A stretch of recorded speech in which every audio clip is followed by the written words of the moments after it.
Now after Jesus was born in Bethlehem of Judea, in the days of Herod the king, behold, wise men from the east came to Jerusalem, saying, "Where is he who has been born King of the Jews? For we saw his star when it rose and have come to worship him." When Herod the king heard this, he was troubled, and all Jerusalem with him. And assembling all the chief priests and scribes of the people, he inquired of them where the Christ was to be born. They told him, "In Bethlehem of Judea, for so it is written by the prophet, 'And you, O Bethlehem, in the land of Judah, are by no means least among the rulers of Judah. For from you shall come a ruler who will shepherd my people Israel.'" Then Herod summoned the wise men secretly and ascertained from them what time the star had appeared. And he sent them to Bethlehem, saying, "Go and search diligently for the child, and when you have found him, bring me word, that I too may come and worship him."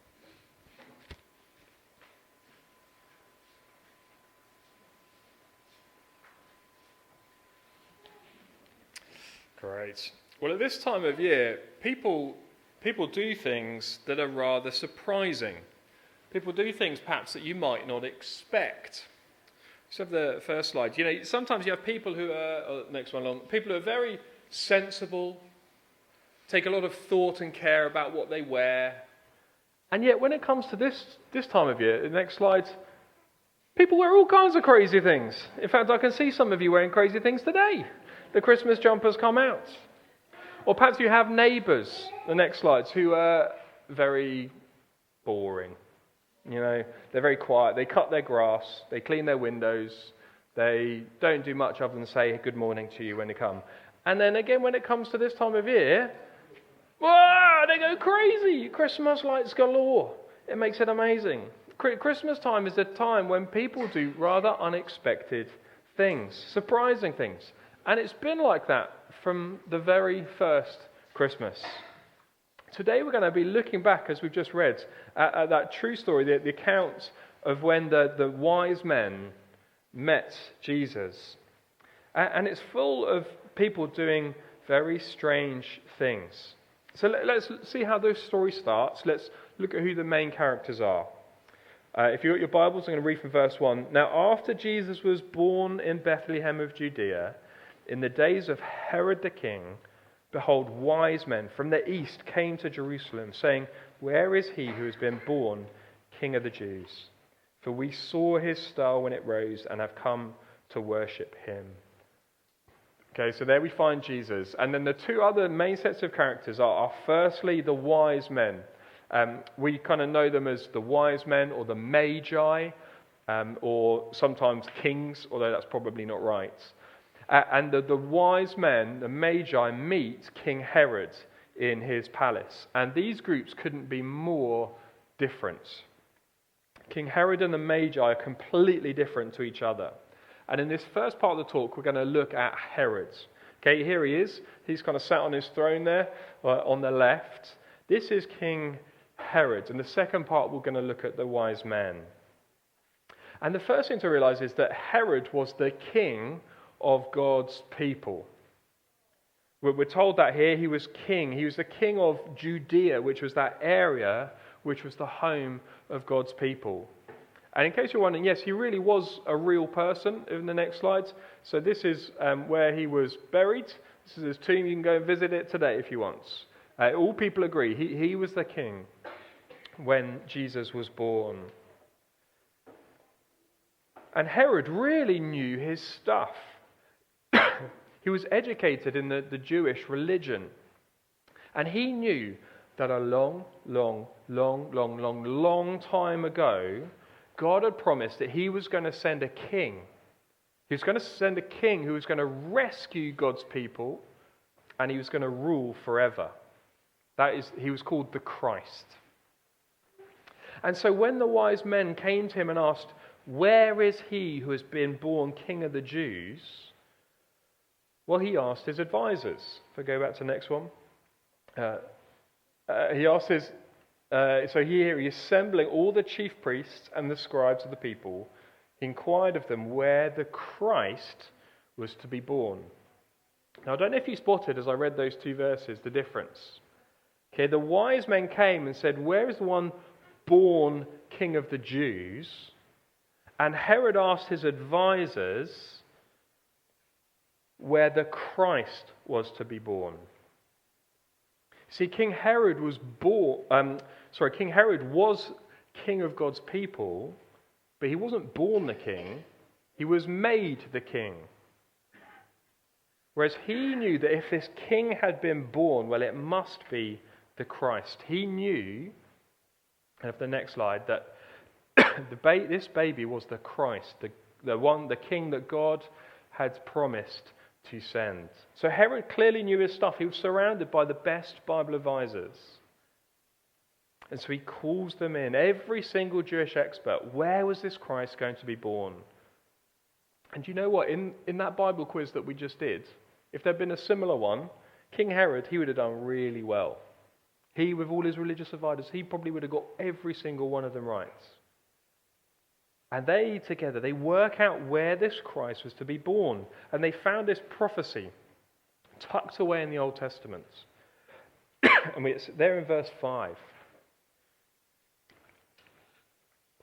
Have the next slide, please. Sorry, verse 5. They told him, "In Bethlehem of Judea, for so it is written by the prophet, and you, O Bethlehem, in the land of Judah, are by no means least among the rulers of Judah, for from you shall come a ruler who will shepherd my people, Israel." Bethlehem, that's where it was. That's where they worked it out. That is where the Christ was going to be born. That is where they would find the Christ. And so Herod, here he is. Here is the one that you would expect. He would be the one who would get on the fastest donkey or camel in town, get down to Bethlehem as quick as he could. If God's promised king had finally arrived, well, you'd expect the king, the leader of the people, to be there first. Get there. First in queue. This is going to be Jesus' biggest fan. We can imagine him, can't we? He's really important. He's really respected. Today, he'd always be in church. He's making sure everyone else knew how smart he was, how much he knew. Bible kind of always in his hands. We expect him to run to Bethlehem with a big smile, bursting with excitement, going, "The Christ has arrived." But here's our first surprise this morning. Instead of that, he wanted to kill Jesus. He wanted to kill Jesus.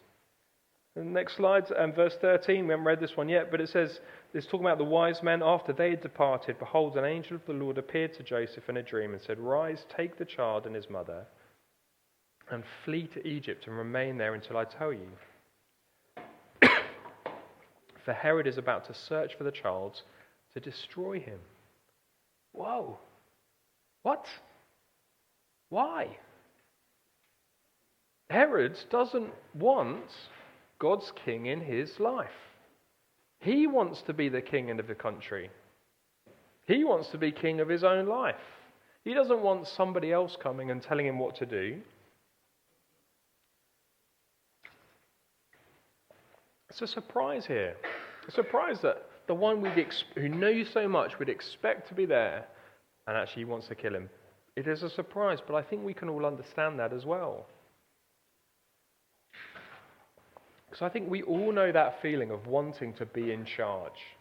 Children at school sometimes you get told to do something by a teacher and you don't really want to do it. It happens to adults too.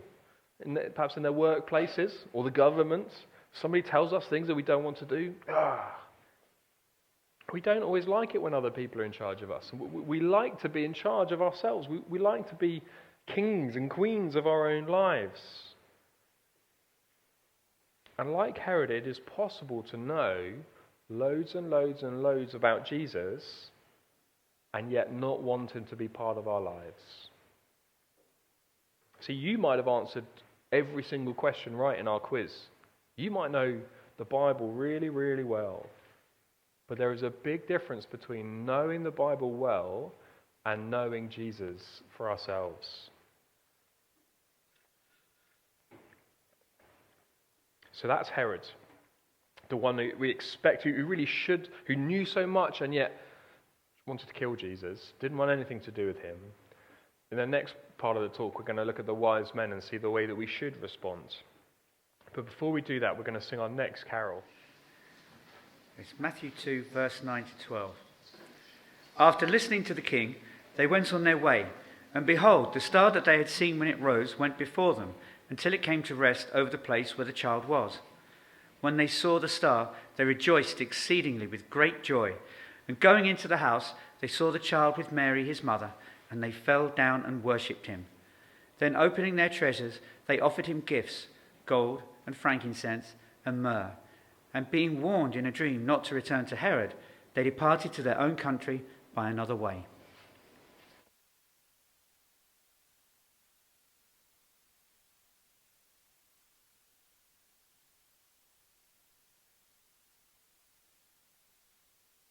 In the first part of the talk, we were looking at Herod.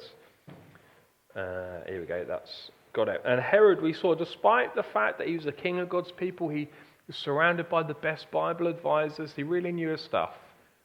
That surprise was actually he wanted to kill Jesus. Now we're going to look at the wise men, or the magi. So as we said in the quiz, we don't know if there were three of them. They just had three gifts. The word magi is where we get our word magician from. Because really they were kind of strange men who seemed to do strange things. Now we don't know much about them for sure, but it does seem that they were people who spent their days stargazing, or their nights really, wouldn't it? They spent their nights stargazing, looking up at the stars, trying to predict the future and things like that. And they studied books and sacred writings. And here it says they came from the east. So they're stargazers. They came from the east, faraway lands, and possibly Persia, so kind of modern day Iraq, Iran, possibly. But these were not God's people. They must have been traveling for more than a month, a hard journey. Sand, when you go to the beach and you find sand in your ears for like weeks and all that kind of stuff. These guys were on a long old journey. But God had given them a star. This star was going to lead them to the Christ. So in one sense, these people couldn't have been more different from Herod's. That they'd never been to church or to synagogue. They don't know their Bible stories. There are people who nowadays would turn straight to the horoscopes in the magazines. They're superstitious. They belong to a different religion. And so we're left thinking, well, why have they come? I guess, they've come to visit someone important, and we know that because they brought these gifts.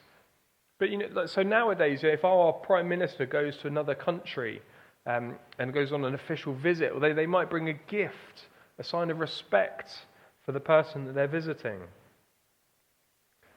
And these people bring gifts not for King Herod, but for King Jesus. They bring gifts for a king, gold, frankincense, and myrrh, rare and precious gifts. And they knew that the person at the end of this star was going to be special. But again, here's the surprise for them. It's a surprise for Herod, just despite the fact all he knew, he wanted to kill Jesus. And the surprise for the wise men is that they wanted to worship Jesus. So verse 11, when they finally found him, and going into the house, they saw the child with Mary, his mother, and they fell down and worshipped him. So in that little activity, and I said to you, if you met Jesus, what's the right response? Well, here the wise men show us. They bowed down and worshipped. And what a contrast that is to Herod. Herod wants to wipe Jesus out. The wise men worship. One feels threatened and wants to keep hold of his power, while the others gladly bow down before the king. And worship, that's not the normal way to greet a toddler, is it? That's not the normal way, however important they are. In fact, it's not even the normal way to meet a king. You know, if you're to meet a king, maybe you would kneel down, and yes, maybe you will give gifts, but worship? No, Jesus Christ is worth worshipping. And whoever you are this morning, whoever we are, we should do the same. Christmas is not just for the people who we perhaps might expect. It's not just for grown-ups. It's not just for the religious types. No, Christmas is for people who feel like they're more like the Magi than Herods. You know, people from the wrong place. People who feel like they don't belong. People who don't know their Bibles very well. But it is for people who understand who Jesus is. Anyone from any background, any nationality, any religion, no matter how much they know or don't know, all can and all should worship Jesus. Why? Why should we worship Jesus? Why should we bow down before him and worship him? Well, that's what we're going to see in the third part of the talk. So, in first part of our talk, we looked at Herod. Knew so much, but actually what he knew meant that he rejected Jesus. He wanted to kill him. The Magi, in some senses, knew so little, and yet they meet Jesus and they fall down and they worship him. And I left you with that question, well, why did they worship? Why should we worship Jesus? Well, to think about that, I want us to see that in this passage, Jesus was given 3 names or 3 titles. I don't know if you spotted them. The first one is there in verse 2, and it is King. Where is he who has been born King of the Jews? Now there again, there is significance in the wording there. It's not where is the one who has been born, who will be King of the Jews. You know, we might say Prince William was born to be king. No, it says of Jesus, he was not born to be a king, he was born king. Not later, he was born king. And not just king of Judea, like Herod's, but not just a king of one country or one area, but king of the whole world.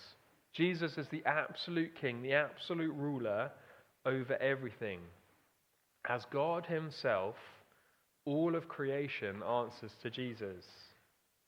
You know, our world is full of kings and queens. Does anybody know, anyone want to guess, how many kings or queens do you think? And I'm taking it like one per country, as it were. If there's a king and a queen, I'm not counting that. But anyone want to guess, how many kings or queens in our country? In our world? In our world. 40, I heard? 50? No, right now. 120? Good guess. I'll tell you. I think. Don't hold me to this. I think there are 28. 28 kings and queens. Of course, there are that many kings and queens. There are prime ministers and presidents. And across our worlds, some are good, some are bad. Most, of course, are a mix of the both. But Jesus is the best king, the supreme king, the king who rules with absolute power.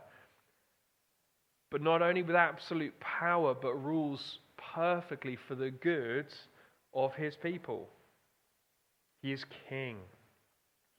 Secondly, he is the Christ. So verse 4, Herod asked his advisors where the Christ was to be born. As I said at the beginning, God had promised that he was going to send this king who was going to rescue his people and then was going to rule forever. So Jesus is not just a king, but he is the king.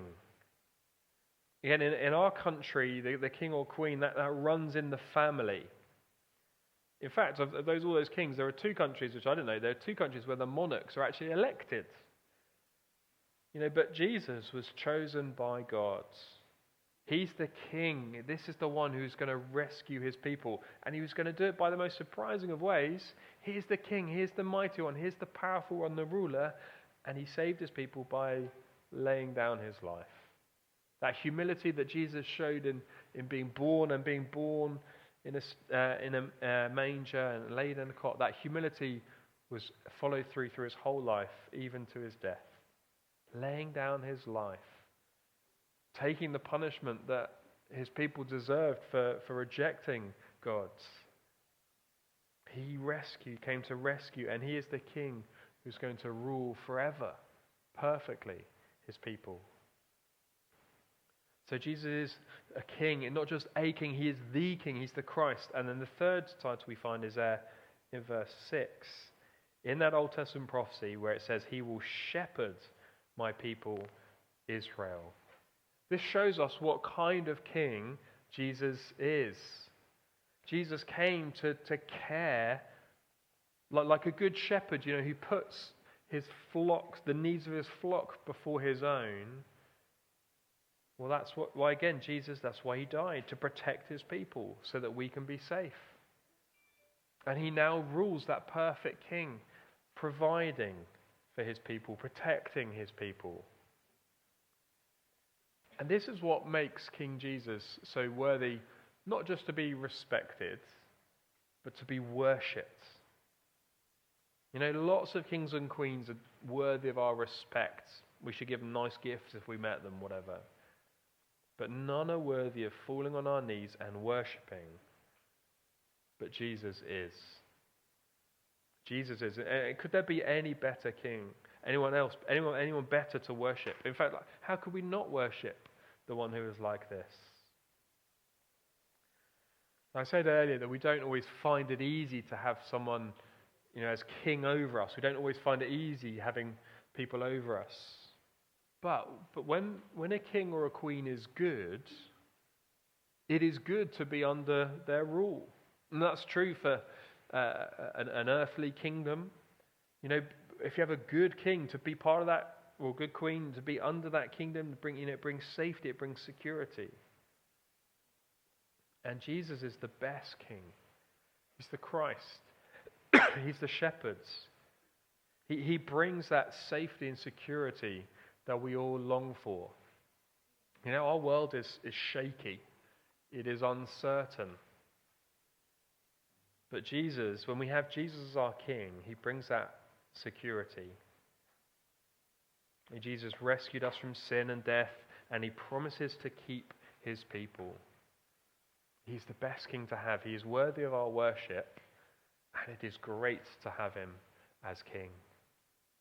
And so through today, as you go home for whatever your Christmas lunch might be, and if you're opening presents, and if you're playing games, and all those things, let's not lose sight and let's not forget King Jesus, and make sure that today, and indeed every day, we worship him, the best king.